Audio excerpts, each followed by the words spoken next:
आज मैं wild life protection act 1972 वन्य जीव संरक्षण अधिनियम 1972 के संदर्भ में चर्चा करूंगा। और आज मेरा मुख्य जो फोकस होगा वह इस अधिनियम में सूचीबद्ध जो 6 अनुसूचियां हैं, उन 6 अनुसूचियों में जो विभिन्न प्रजातियां शामिल की गई हैं, उन प्रजातियों की क्या स्थिति है, इस पर चर्चा करने का है। मैं आज इसी बिंदु पर आपसे चर्चा करूंगा। इसके अलावा वन्य जीव संरक्षण अधिनियम के तहत कुछ अन्य प्रावधान भी शामिल किए गए हैं, उन पर भी मैं आपसे संक्षेप में चर्चा करूंगा। आपने नाम सुना होगा शायद in situ conservation, ex situ conservation, स्वस्थानीय संरक्षण, और एक होता है, इसे बोलते हैं स्वस्थानीय मतलब इन सीटू, और एक होता है बाह्य स्थानीय एक्स सीटू, बाह्य स्थानीय संरक्षण। हालांकि आज मेरा ये टॉपिक नहीं है, इसको मैं किसी और दिन समझाऊंगा, लेकिन यहाँ पर चूँकि थोड़ा सा मुझे इसके बारे में कुछ उल्लेख करना आपको। आपने स्वस्थानीय संरक्षण के तहत राष्ट्रीय उद्यान, अभयारण्य और जो वायुमंडल रिजर्व होते हैं, बायोस्फीयर जो रिजर्व होते हैं, उनको शामिल किया जाता है। स्वस्थानीय संरक्षण से मतलब क्या है, इसका तात्पर्य क्या है? जब किसी प्राणी या पौधे को उसके प्राकृतिक आवास में संरक्षण दिया जाता है, उसके नेचुरल हैबिटेट में उसको संरक्षित किया जाता है, तो ऐसे स्थान को, ऐसे क्षेत्र को बोलते हैं स्वस्थानीय संरक्षण। और इसी में आता है नेशनल पार्क और सेंचुरी और बायोस्फीयर रिजर्व। बाह्य स्थानीय संरक्षण क्या होता है? जब किसी भी एनिमल या प्लांट को उसके प्राकृतिक आवास से अलग किसी अन्य स्थान पर संरक्षण दिया जाता है, तो उसे बोलते हैं बाह्य स्थानीय संरक्षण। इसके तहत आपका वनस्पति उद्यान आता है, जंतु उद्यान आता है, चिड़ियाघर आता है, आपके जीन बैंक, बीज बैंक, ये सभी इसमें आते हैं बाह्य स्थानीय संरक्षण के तहत। ठीक है, देखिए मैं यहाँ पर इसका क्यों उल्लेख किया हूँ, मुझे राष्ट्रीय उद्यान और अभयारण्य के बारे में संक्षेप में आपसे कुछ बात करनी है। आपको शायद पता होगा कि किसी भी क्षेत्र को जो जैव विविधता युक्त है, उसे राष्ट्रीय उद्यान या सेंचुरी घोषित करने का जो अधिकार है वह स्टेट गवर्नमेंट के पास है। राज्य सरकार ऐसा कर सकती है सामान्यतः, ठीक है। लेकिन यह जो अधिकार राज्य सरकार को प्राप्त हुआ है, वह किस अधिनियम के तहत प्राप्त हुआ है, शायद आपको पता होगा, तो वह यही अधिनियम है, वन्य जीव संरक्षण अधिनियम 1972 के तहत राज्य सरकारों को यह अधिकार दिया गया है कि यदि उन्हें कोई ऐसा क्षेत्र जो जैव विविधता से युक्त है, उसे वो चाहें तो वो उसे राष्ट्रीय उद्यान या अभयारण्य घोषित कर सकते हैं। ठीक है, इस तरह से ये बात आपको शायद क्लियर हो गई होगी।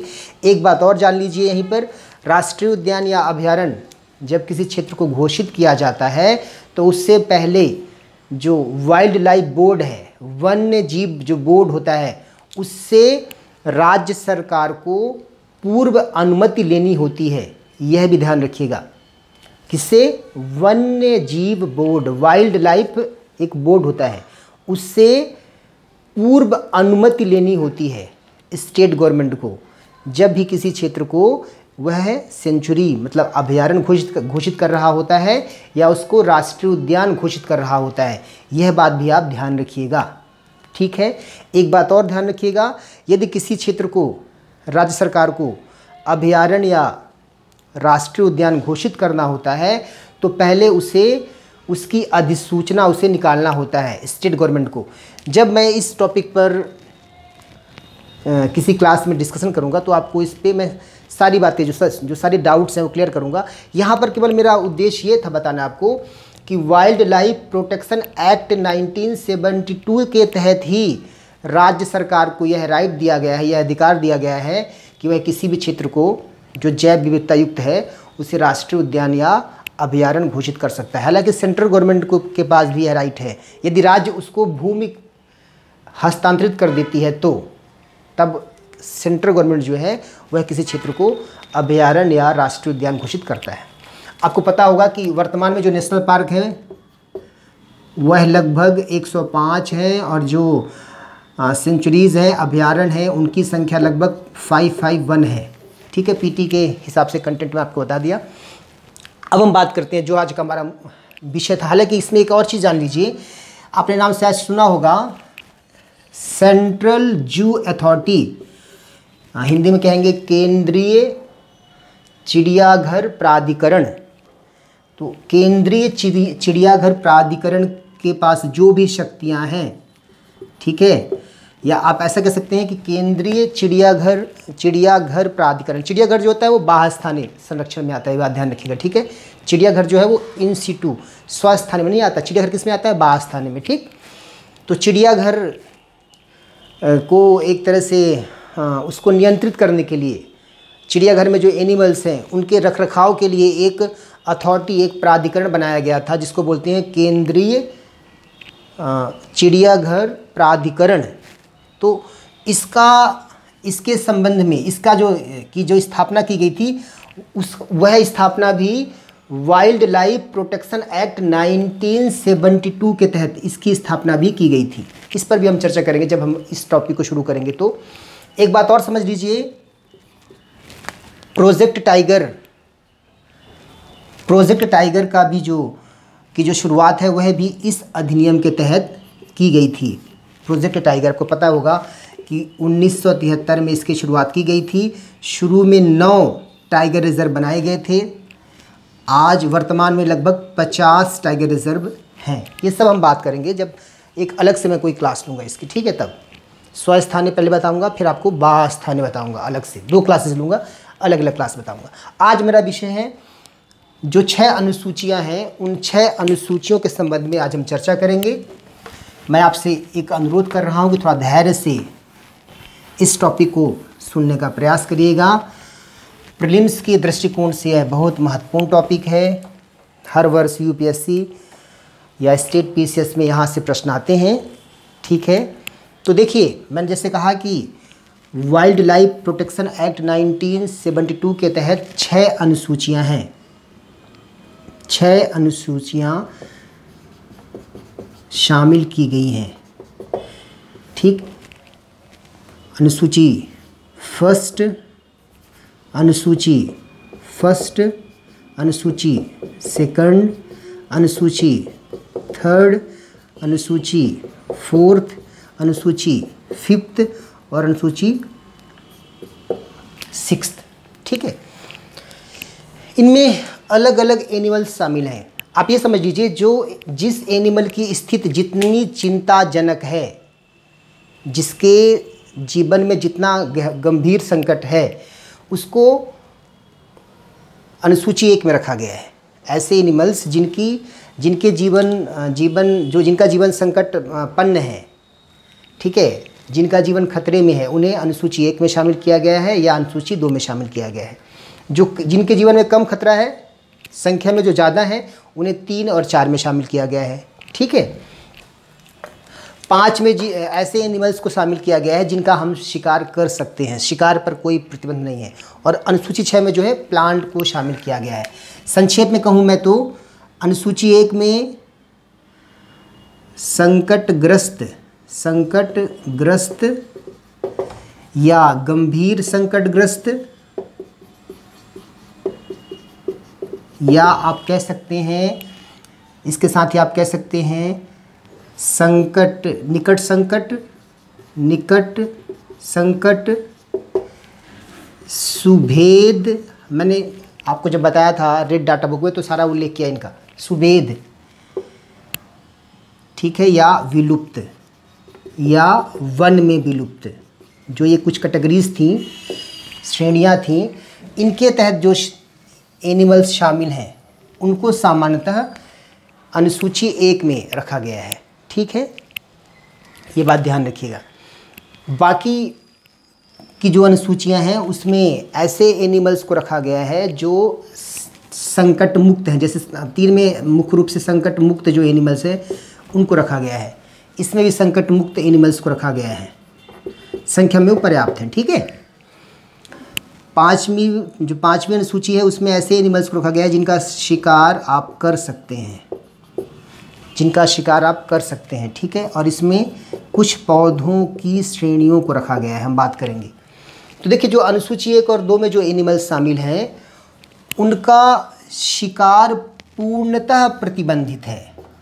उनका शिकार पूर्णतः क्या है? प्रतिबंधित है। अनुसूची 1 में अभी हम बात करेंगे कौन कौन से एनिमल शामिल हैं। तो अनुसूची 1 और 2 में जो एनिमल शामिल हैं उनका पूर्ण रूप से शिकार प्रतिबंधित है, तस्करी प्रतिबंधित है, व्यापार प्रतिबंधित है। ठीक है, और यदि कोई व्यक्ति ऐसा करता हुआ पकड़ा जाता है तो उसे कठोर कारावास के साथ साथ कठोर अर्थदंड भी लगाया जाता है उस पर। ठीक है, उसे कारावास तो होता ही होता है, साथ में अर्थदंड का भी प्रावधान है। अनुसूची 1 और 2 में शामिल जंतुओं के लिए मैं बात कर रहा हूँ। ठीक है, ऐसे अनुसूची 3 में जो एनिमल शामिल है, 3 और 4 में, इनका भी शिकार क्या है? प्रतिबंधित है। जैसे अनुसूची 2 में मुख्य रूप से किंग कोबरा, आपने नाम सुना होगा, किंग कोबरा नॉर्थ ईस्ट में पाया जाता है, सबसे लंबा सर्प किंग कोबरा। ठीक है, इसके अलावा इसमें रिसेस बंदर, रिसेस मंकी, रिसेस बंदर भी इसमें शामिल है, किंग कोबरा इसमें शामिल है अनुसूची 2 में। अनुसूची 3 में मुख्य रूप से जो शामिल है एनिमल उसको हम बोलते हैं नील गाय, नील गाय इसमें शामिल है। एक बार्किंग डियर जिसे बोलते हैं भौंकने वाला हिरण या मृग, वह भी इसमें शामिल है। किसमें? अनुसूची 3 में शामिल है। ठीक है, नील गाय। अनुसूची 4 में मुख्य रूप से जो गिद्ध की प्रजातियां हैं, आपको पता होगा भारत में 9 प्रजातियां हैं गिद्ध की पाई जाती हैं। गिद्ध की प्रजातियों को जो है अनुसूची 4 में शामिल किया गया है। अनुसूची 5 में जो जिन एनिमल्स को शामिल किया गया है वो मुख्य रूप से चूहे, छछूंदर और आपका कौवे। ठीक है, ये सब एनिमल्स जो है वो अनुसूची 5 में शामिल हैं। इनका शिकार आप कर सकते हो, शिकार प्रतिबंधित नहीं है। ठीक है, और अनुसूची 6 में जो पौधे शामिल हैं वो मुख्य रूप से आपने नाम सुना होगा कीटभक्षी पौधे। कीटभक्षी पौधे क्या होते हैं पता है आपको? Insectivorous plant. कीटभक्षी पौधे या इंसेक्टिवोरस प्लांट क्या होते हैं? देखिए, पहली बात तो ये प्लांट मुख्य रूप से ऐसे दलदली क्षेत्रों में पैदा होते हैं जहाँ पर जिस भूमि पर नाइट्रोजन की क्या होती है? कमी पाई जाती है। ऐसे लैंड क्षेत्र, ऐसे दलदली क्षेत्र जहाँ पर नाइट्रोजन की कमी पाई जाती है भूमि में, वहाँ पर ये पौधे पैदा होते हैं। और अपने नाइट्रोजन की कमी को पूरा करने के लिए ये छोटे छोटे जो कीट होते हैं, छोटे मोटे जो क्या होते हैं? इंसेक्ट होते हैं, कीट होते हैं या छोटे मोटे जो जीव होते हैं, उनका क्या करते हैं? भक्षण करते हैं। ठीक है, उन्हें ये खाते हैं। राइट, आपने नाम सुना होगा घटपर्णी पिचर प्लांट, घटपर्णी या पिचर प्लांट। ठीक है, वीनस फ्लाई ट्रैप, डोसेरा, ये सारे जो हैं कौन कौन से?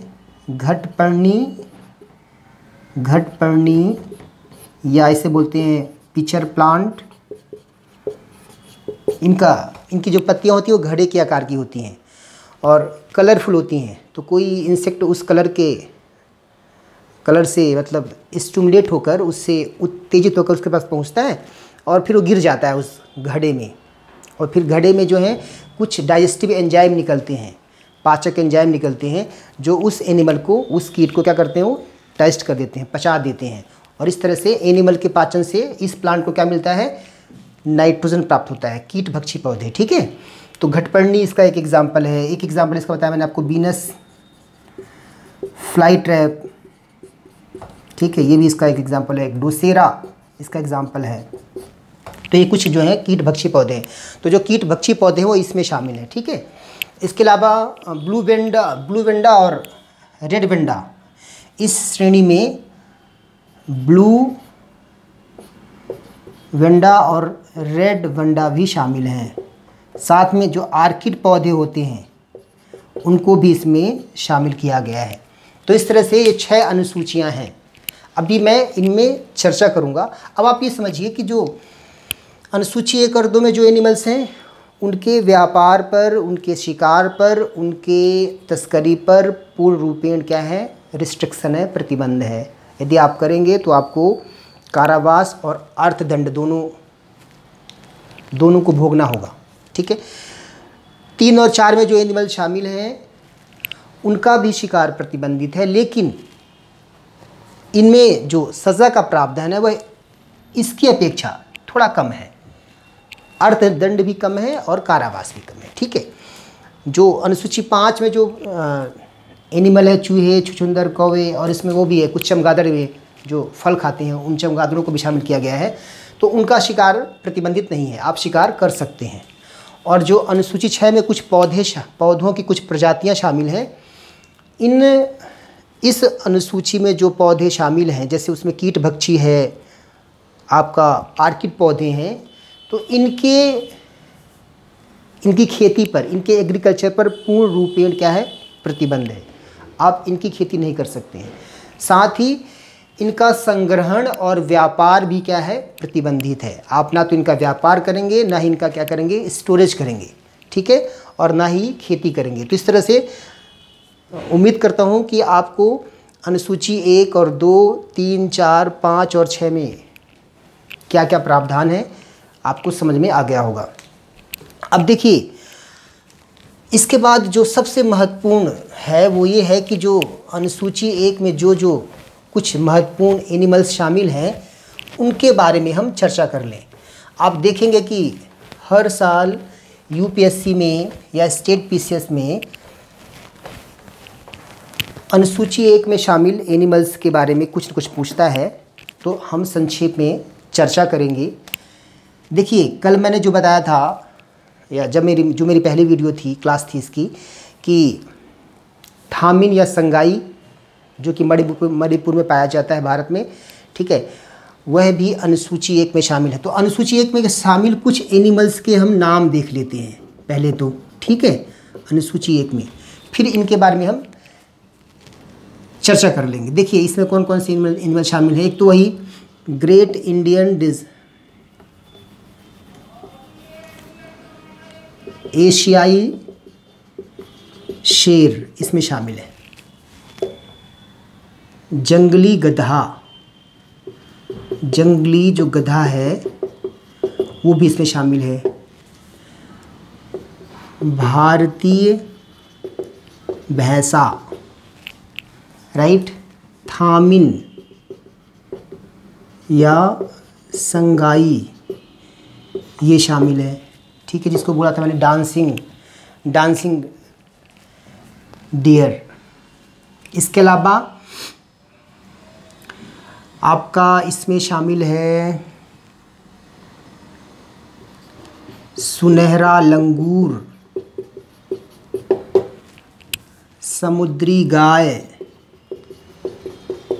वही ड्यूगोंग, हमने चर्चा इसमें कर लिया है इसके बारे में। जो मैंने रेड डाटा बुक के संदर्भ में जिन जानवरों के बारे में उल्लेख किया था वो सारे जानवर जो है इसमें शामिल है अनुसूची 1 में, ये बात ध्यान रखिएगा, ठीक है। उनका मैं उल्लेख यहाँ पे नहीं करूँगा, समुद्री गाय का यहाँ पे उल्लेख नहीं करूँगा, थामिन या संगाई का यहाँ पे उल्लेख नहीं करूँगा, राइट है। शेर जैसा पूंछ वाला बंदर या मकाऊ, इसके बारे में भी मैंने चर्चा किया है, इसका भी मैं उल्लेख नहीं करूँगा यहाँ पर, ठीक है। इसके अलावा उड़ने वाली गिलहरी इसमें शामिल है, ठीक, उड़ने वाली गिलहरी। इसके अलावा इस सूची में चीता को रखा गया है, बाघ को रखा गया है, राइट। Wrist spotted cat. मोछ भार, हिंदी में बोलेंगे इसको मोछ भार, स्पॉटेड मतलब स्पॉटेड को क्या बोलते हैं, अभी बताऊंगा हिंदी में, आज मुझे याद आएगा तो रिस्ट स्पॉटेड कैट को भी इसमें रखा गया है, ठीक है। चित्तीदार बिल्ली, ठीक है, इसको भी इसी में रखा गया है, इस लिस्ट में, अनुसूची 1 में। बहुत सारे एनिमल्स हैं, लेकिन जो महत्वपूर्ण है उनको उन पे हम बात करेंगे, ठीक है। इसके अलावा आप जो खाराई ऊँट है उसको भी इसमें रखा गया है। जो बैक्ट्रियन ऊँट है, बैक्ट्रियन ऊँट जो है उसमें 2 होते हैं कुबड़, इसे बोलते हैं 2 कुबड़ वाला ऊँट, 2 कुबड़ वाला ऊँट भी कहते हैं इसे, इसको भी इसी में रखा गया है, ठीक है। इसके अलावा जो आपका चिंकारा होता है, चिंकारा, इंडियन गैज़ल बोलते हैं, इंडियन गैज़ल, उसको भी इसमें रखा गया है, चिंकारा को भी। तमाम बहुत सारे एनिमल्स हैं, है ना। डॉल्फिन को भी रखा गया है, गंगा डॉल्फिन, इरावदी डॉल्फिन, इसको भी इसी में रखा गया है। एक चीरू होता है, चीरू एक तरह का मृग है, ये तिब्बती मृग बोलते हैं इसको, तिब्बती एंटीलोप बोलते हैं, तिब्बती मृग कहते हैं, हिरण कहते हैं, इसको भी इसमें रखा गया है। तमाम ऐसे एनिमल्स हैं, हम चर्चा करेंगे इनके बारे में आज। तो एक एक करके मैं आपको थोड़ा सा जो महत्वपूर्ण है हमारे एग्ज़ाम के लिए उन पे चर्चा करता हूँ। जिसको भी थोड़ा सा मतलब बोरिंग हो रहा हो, मैं उससे फिर से अनुरोध करूँगा, थोड़ा धैर्य से 5 या 7 मिनट की मैं लूँगी क्लास लूँगा, उस कदम से ख़त्म करूँगा, ठीक है। देखिए, हम बात करें एशियाई शेर। जो एशियाई शेर है, इसके बारे में समझ लीजिए कहाँ पाया जाता है। देखिए, एक प्रश्न आता है कि प्राकृतिक आवास, इनका नेचुरल हैबिटेट कहाँ है, किन किन देशों में है। तो आपको पता होना चाहिए कि एशियाई शेर का जो प्राकृतिक आवास है वह केवल और केवल कहाँ है, गुजरात के गिर राष्ट्रीय उद्यान में है। तो यदि आपसे कभी कोई प्रश्न पूछे कि एशियाई शेर केवल और केवल प्राकृतिक आवास, या एशियाई शेर का जो प्राकृतिक आवास है वो केवल और केवल भारत में है, तो यह स्टेटमेंट क्या है, सही है। एशियाई शेर केवल और केवल भारत में पाया जाता है। हम देखते हैं कि ऐसे कौन कौन से एनिमल है जो केवल, जिनका प्राकृतिक आवास, हम देखते हैं कि ऐसे कौन कौन से एनिमल है जिनका प्राकृतिक आवास केवल भारत में है। तो हम चर्चा करते हैं। तो एशियाई शेर हो गया। इसके अलावा आपने नाम सुना होगा नीलगिरी ताहर। जब मैंने आपको रेड डाटा बुक की क्लास ली थी तो वहाँ पे मैंने इसका उल्लेख किया था। ताहर की 3 प्रजातियाँ होती हैं, नीलगिरी ताहर, हिमालयन ताहर और अरब ताहर। तो इन तीनों ताहरों में नीलगिरी जो ताहर है वो सबसे बड़ी है, ध्यान रखना है ना। तो नीलगिरी जो ताहर है वो भी जो है ना, उसका भी प्राकृतिक आवास केवल भारत में है। नीलगिरी की जो पहाड़ियाँ हैं केरल और तमिलनाडु में यह मुख्य रूप से पाया जाता है। आप कह सकते हैं पश्चिमी घाट में यह मुख्य रूप से पाया जाता है। इसका प्राकृतिक आवास कहाँ है, नीलगिरी ताहर का पश्चिमी घाट। इसका कहाँ है, भारत का जो पश्चिमी भाग है वहाँ है, ठीक है, एशियाई शेर का। इसके अलावा एक और आपने नाम सुना होगा, जो मैं बताया भी था आपको, शेर जैसी पूंछ वाला बंदर या मकाऊ। इसका भी प्राकृतिक आवास केवल और केवल भारत में है। कहाँ है, केवल और केवल भारत में। जो पश्चिमी घाट है, वेस्टर्न घाट है, ठीक है, वेस्टर्न घाट में पाया जाता है, केरल में, तमिलनाडु में और कर्नाटक में इसका क्या है, विस्तार है। शेर जैसी पूंछ वाला क्या, बंदर, ठीक है। तो यह भी केवल और केवल कहाँ है, इसका प्राकृतिक आवास है, भारत में। इसके अलावा एक और बंदर है, क्रैब खाने वाला बंदर। क्रैब खाने वाला बंदर भी केवल और केवल भारत में पाया जाता है। उसका जो प्राकृतिक आवास है वह केवल भारत में है। और यह जो क्रैब खाने वाला बंदर है यह कहाँ पाया जाता है, आपसे पूछे तो निकोबार द्वीप समूह में, निकोबार जो द्वीप समूह है उनमें यह पाया जाता है, क्रैब खाने वाला बंदर। ठीक है, तो इसका भी प्राकृतिक आवास केवल कहाँ है? भारत में है। ठीक है, इसके अलावा एक और समझिए, जो उड़ने वाली गिलहरी है उसकी 2 प्रजातियां भारत में पाई जाती हैं। उड़ने वाली गिलहरी की 2 प्रजातियां हैं भारत में। एक तो त्रावणकोर के नाम से एक प्रजाति है, और एक नामदफा उड़ने वाली गिलहरी के नाम से एक प्रजाति है। एक त्रावणकोर उड़ने वाली गिलहरी के नाम से एक प्रजाति है, और एक नामदफा उड़ने वाली गिलहरी के नाम से एक प्रजाति है। देखिए, धैर्य बनाए रखिएगा और ध्यान से सुनिएगा। जो नामदफा उड़ने वाली गिलहरी है उसका प्राकृतिक आवास केवल और केवल कहाँ है? भारत में है। ठीक है, नामदफा एक राष्ट्रीय उद्यान है, आपको पता होगा। कहाँ? अरुणाचल प्रदेश में। अरुणाचल प्रदेश में क्या है? एक नेशनल पार्क है, एक राष्ट्रीय उद्यान है नामदफा, वहाँ पर यह पाई जाती है। कौन सी? उड़ने वाली गिलहरी में तो उड़ती नहीं है, इसके पंखों को नहीं होती, ये मत सोचिए कि उड़ती है। ये क्या करती है? इसमें एक्चुअल में एक पेड़ से दूसरे पेड़ में क्या करती है? छलांग लगाती है। ठीक है, इतना इसके पास कह सकता हूँ, इसका इतनी कैपेसिटी होती है कि छलांग लगाती है, जैसे बंदर लगाते हैं। ठीक है, इस तरह से, तो उसे बोलते हैं ना नामदफा। जो उड़ने वाली गिलहरी है वह कहाँ पाई जाती है? उसका जो प्राकृतिक आवास है केवल कहाँ है? भारत में है, अरुणाचल प्रदेश में एक नामदफा राष्ट्रीय उद्यान वहाँ। जबकि जो त्रावणकोर उड़ने वाली गिलहरी है उसका प्राकृतिक आवास केवल भारत में नहीं है, प्राकृतिक आवास भारत में है, प्राकृतिक आवास भारत में है। भारत के अलावा एक अन्य देश भी है जहाँ पर यह गिलहरी पाई जाती है। कौन सी? त्रावणकोर उड़ने वाली गिलहरी। और वह देश कौन सा है? आपका श्रीलंका, हमारा जो पड़ोसी देश है। ठीक है, श्रीलंका, वहाँ पर यह गिलहरी पाई जाती है। तो देखिए, इस तरह से क्वेश्चन आए आपसे, यदि प्रश्न आए कि त्रावणकोर उड़ने वाली गिलहरी का प्राकृतिक आवास भारत में है, तो यह कथन सही है। लेकिन पूछे केवल भारत में है, प्राकृतिक आवास केवल भारत में है, तो यह कथन क्या हो जाएगा? गलत, क्योंकि केवल भारत में नहीं है, भारत के अलावा कहाँ है? भारत के अलावा श्रीलंका में भी त्रावणकोर जो गिलहरी है वो पाई जाती है। इसलिए कथन क्या हो जाएगा? ये स्टेटमेंट क्या हो जाएगा? गलत हो जाएगा। ठीक है, इसके अलावा एक और एनिमल है, एक ऊँट है, जो केवल जिसका प्राकृतिक आवास केवल भारत में है, खाराई ऊँट। नाम क्या है उसका? खाराई ऊँट। यह गुजरात में पाया जाता है। गुजरात में एक कुबड़ वाला ये ऊँट है। ठीक है, एक कुबड़ इसमें होता है, और इसका भी प्राकृतिक आवास केवल और केवल कहाँ है? भारत में है। खाराई ऊँट, इसका प्राकृतिक आवास कहाँ है? केवल भारत में है। ठीक है, गुजरात में। तो यह भी क्या हो गया? एक तरह का, यदि ऐसा पूछे कि खाराई ऊँट का जो प्राकृतिक आवास केवल भारत में है, तो कथन क्या होगा? ये स्टेटमेंट क्या होगा? सही होगा।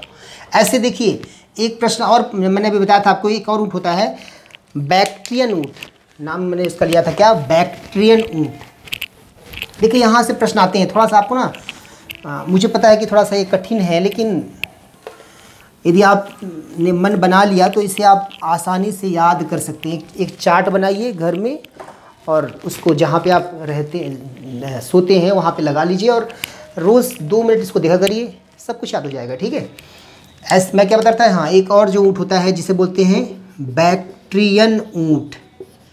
क्या इसकी विशेषता होती है? इस ऊँट में 2 कुबड़ होते हैं, ध्यान रखना। इसकी विशेषता क्या है? यह 2 कुबड़ वाला ऊँट है, 2 कुबड़ वाला यह क्या है? ऊँट है। ठीक है, बैक्ट्रियन ऊँट। तो अब यहाँ पर यदि स्टेटमेंट है कि बैक्ट्रियन ऊँट या 2 कुबड़ वाला जो ऊँट है वो केवल प्राकृतिक उसका जो आवास है भारत में है, तो यह स्टेटमेंट क्या होगा? गलत होगा, क्योंकि यह भारत में तो पाया जाता है। 2 कुबड़ वाला ऊँट भी भारत में पाया जाता है। कहाँ पाया जाता है? ये पूछ सकता है आपसे एग्जाम में।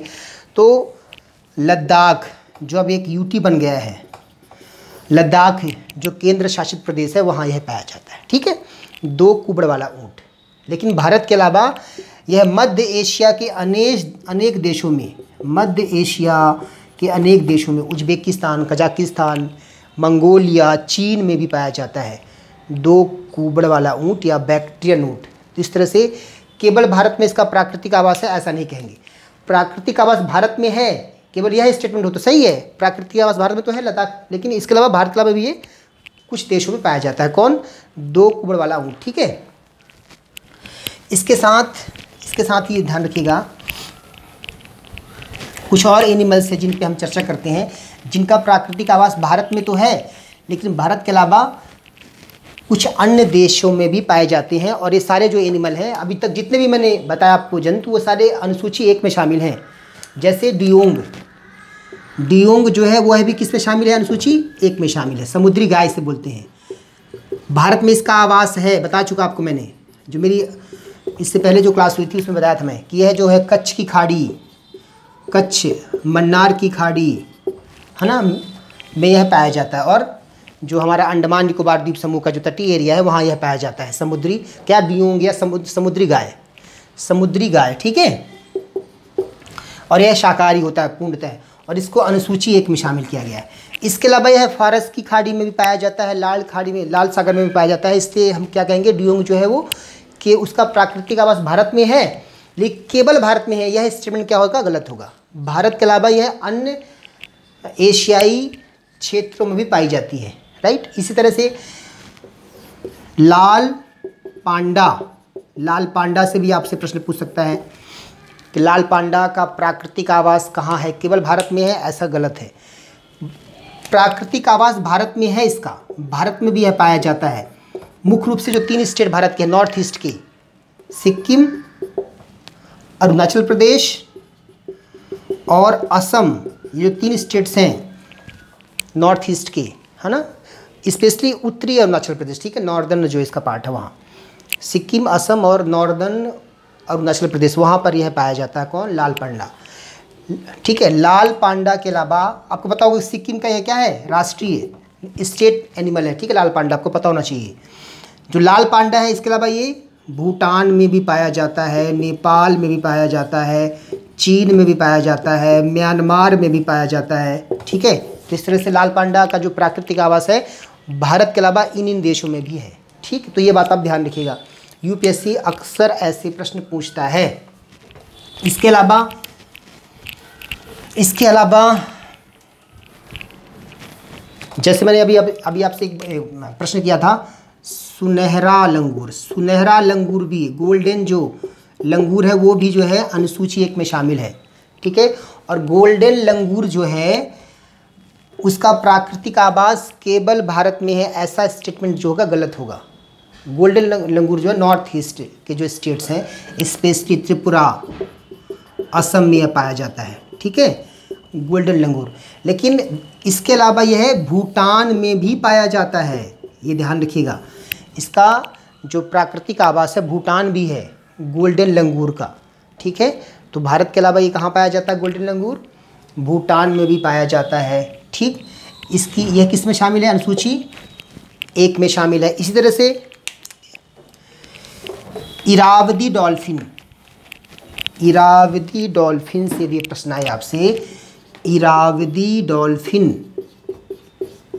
के बारे में आपसे पूछे कि इसका प्राकृतिक आवास भारत में कहाँ है, ऐसा पूछ सकता है आपसे। देखिए इसका प्राकृतिक आवास भारत में जो चिल्का झील है ना, खारे, भारत में खारे पानी की सबसे बड़ी झील चिल्का झील उड़ीसा में है ना, तो यहाँ पर जो है इरावदी डॉल्फिन का यह प्राकृतिक आवास है। इसके अलावा इरावदी डॉल्फिन जो है दक्षिण पूर्वी एशिया के कुछ देशों में पाई जाती है, जैसे वियतनाम में पाई जाती है, थाईलैंड में पाई जाती है। कौन? इरावदी डॉल्फिन, ये बात ध्यान रखिएगा, ठीक है। तो इरावदी डॉल्फिन का भी जो है अनुसूची 1 में शामिल है। ऐसी एक डॉल्फिन और भी है, गंगा नदी डॉल्फिन, गंगा नदी डॉल्फिन भी किस में शामिल है? अनुसूची 1 में शामिल है, ठीक है। और गंगा नदी डॉल्फिन का प्राकृतिक आवास केवल भारत में है, ऐसा नहीं है। इसका प्राकृतिक आवास भारत में है, ये सही है। भारत के अलावा ये नेपाल में, बांग्लादेश में भी पाई जाती है, ठीक है। कौन?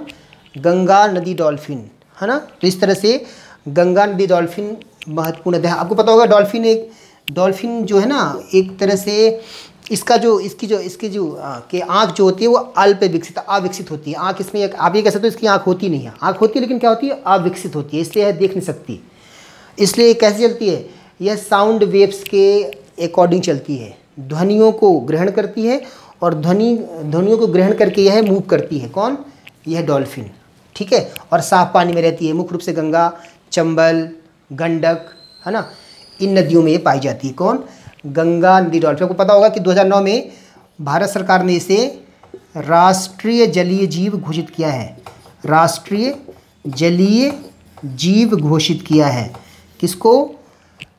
डॉल्फिन को। ठीक है, गंगा नदी डॉल्फिन को। तो यह भी अनुसूची 1 में शामिल है। किसमें शामिल है? अनुसूची 1 में। इसके अलावा जो लवण युक्त मगरमच्छ है, क्रोकोडाइल, ठीक है, लवण युक्त क्रोकोडाइल, वो भी अनुसूची 1 में शामिल है। आपको पता होगा कि भारत में जो भितरकनिका मैंग्रोव अभयारण्य है, कहाँ ये? उड़ीसा में।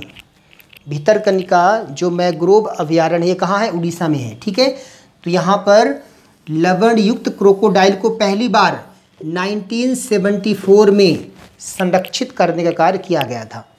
ठीक है, फर्स्ट टाइम, है ना। तो लवण युक्त क्रोकोडाइल जो है वो किस में शामिल है? अनुसूची 1 में शामिल है।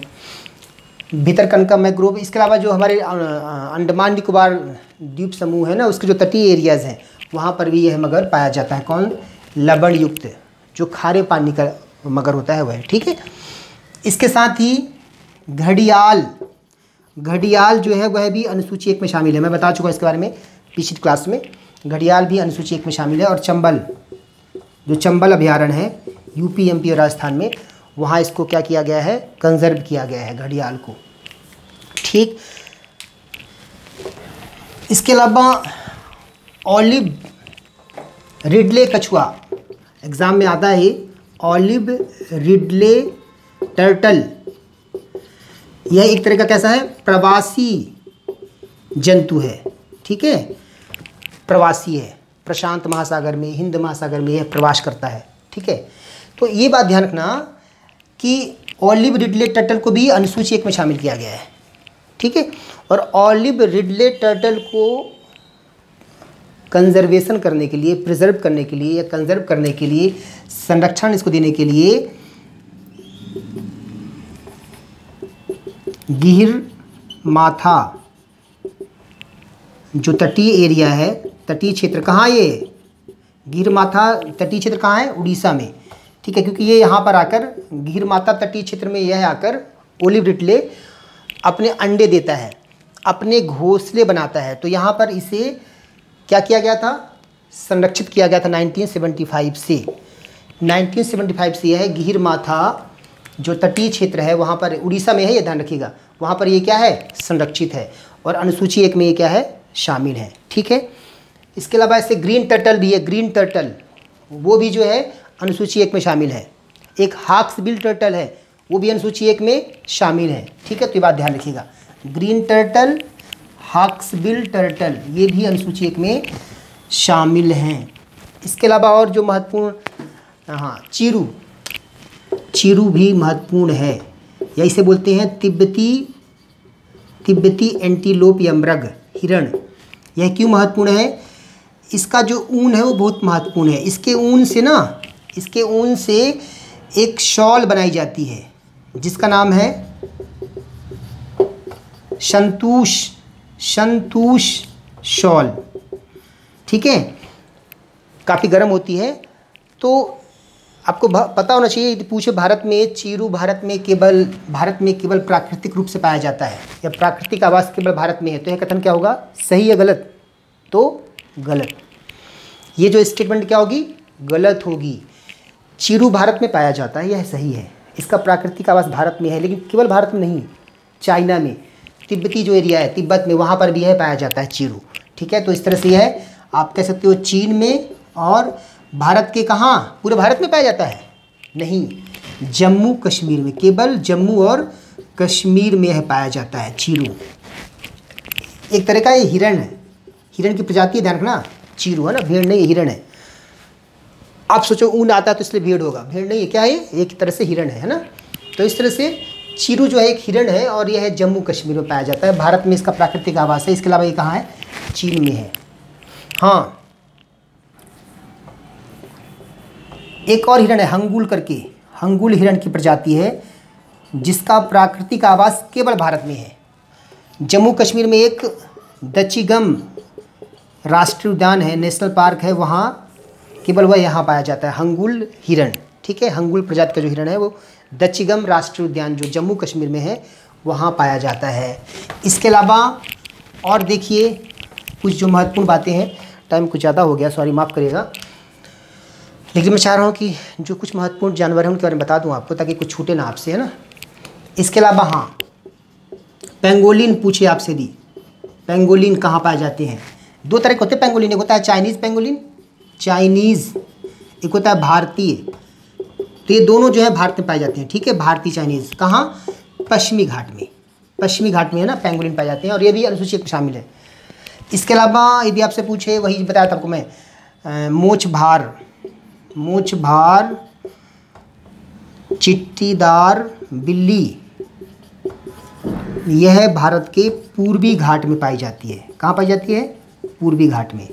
ठीक है, इसके अलावा यह केवल भारत में नहीं है, जैसे पेंगोलिन भी केवल भारत में, पेंगोलिन जो है अन्य दक्षिण एशियाई देशों में पाया जाता है। इस तरह से जो मूंछभार चिट्टीदार बिल्ली है केवल भारत में नहीं पाई जाती, श्रीलंका में भी पाई जाती है ये। ठीक है, इसी तरह से एक और एनिमल है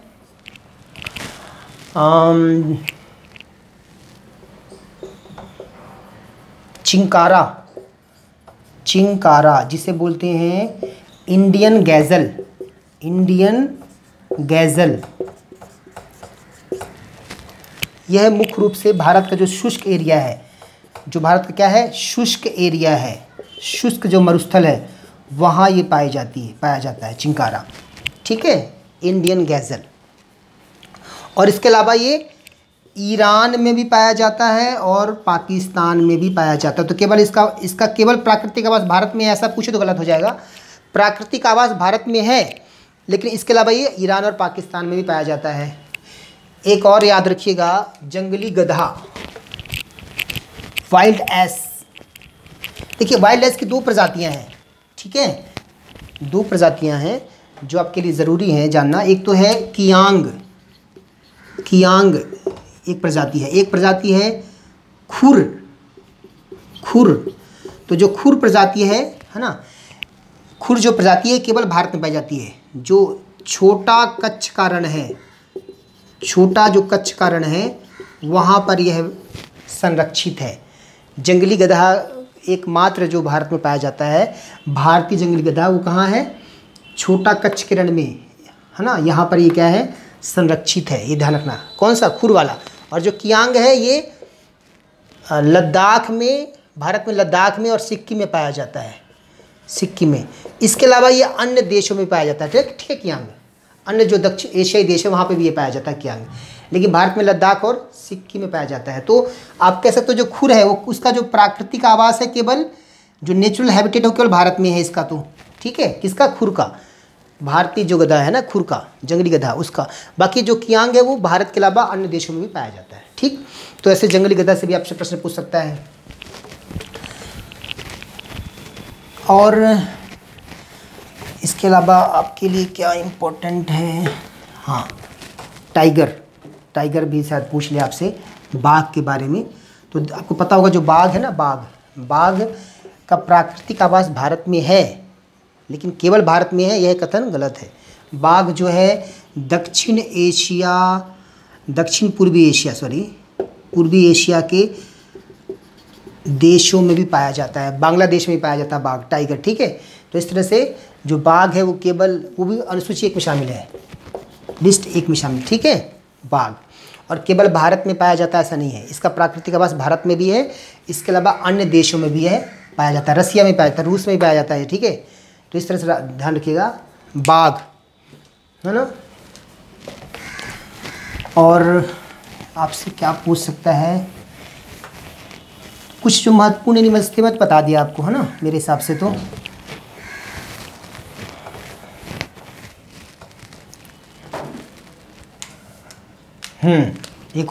एक सींग वाला गैंडा भी पूछ सकता है आपसे, इंपॉर्टेंट है। एक सींग वाला गैंडा का प्राकृतिक आवास केवल भारत में है, पूछे तो गलत हो जाएगा।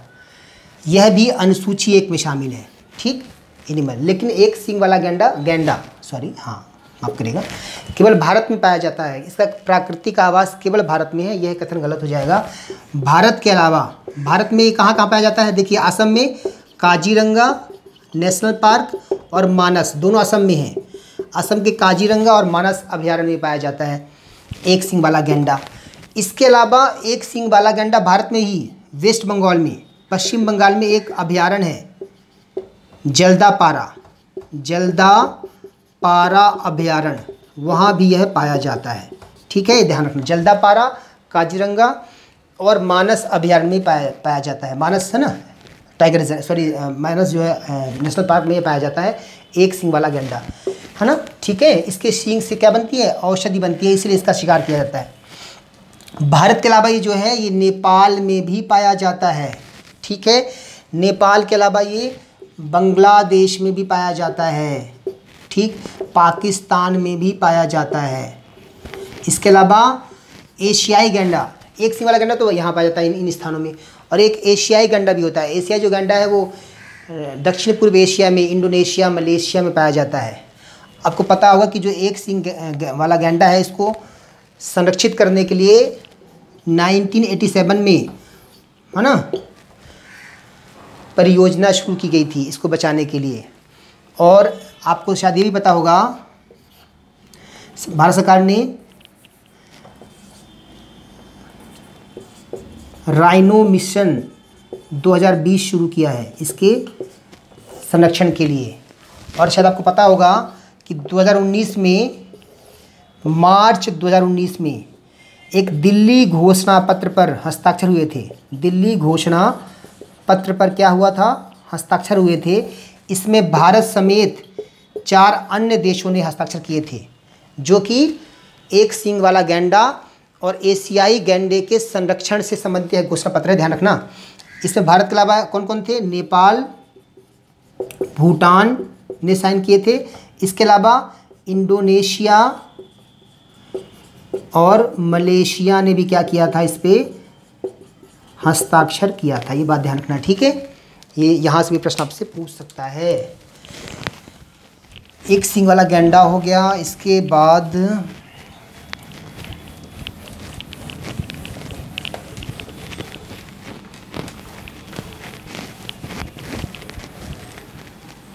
आपको बताया था मैंने कि जो गिद्ध है वो अनुसूची 3 में शामिल है, ठीक है।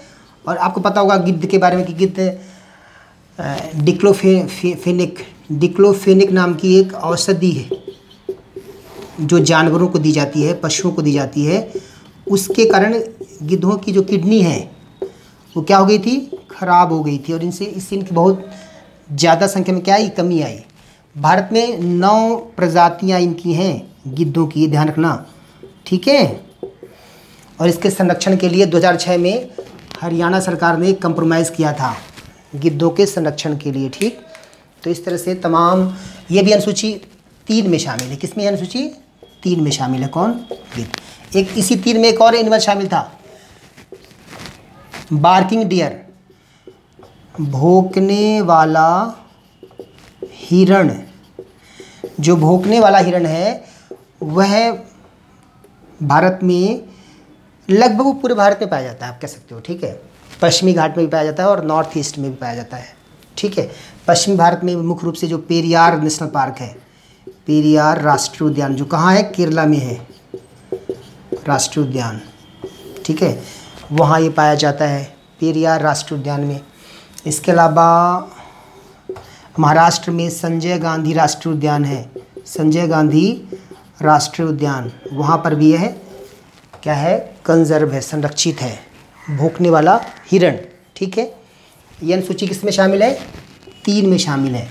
भौंकने वाला हिरण भारत के अलावा अन्य एशियाई देशों में भी पाया जाता है। तो इस तरह से मैंने आपको कुछ महत्वपूर्ण जो एनिमल्स हैं उनके बारे में बताया है। हो सकता है कि कुछ एनिमल्स मेरे को याद नहीं आ रहे हैं, उनको शायद अभी नहीं बता पाया मैं, लेकिन जब कभी, क्योंकि इन्वायरमेंट की क्लासेस हम शुरू कर दिए हैं, तो मैं इसको रखूँगा, कंटिन्यू रखूँगा, और कोशिश करूँगा कि जो यूपीएससी के महत्वपूर्ण टॉपिक्स हैं पहले उनमें चर्चा कर लें, फिर बाद में जो इसका सैद्धांतिक पोर्शन है वो शुरू करेंगे। ठीक है, तो ठीक है, धन्यवाद आपका।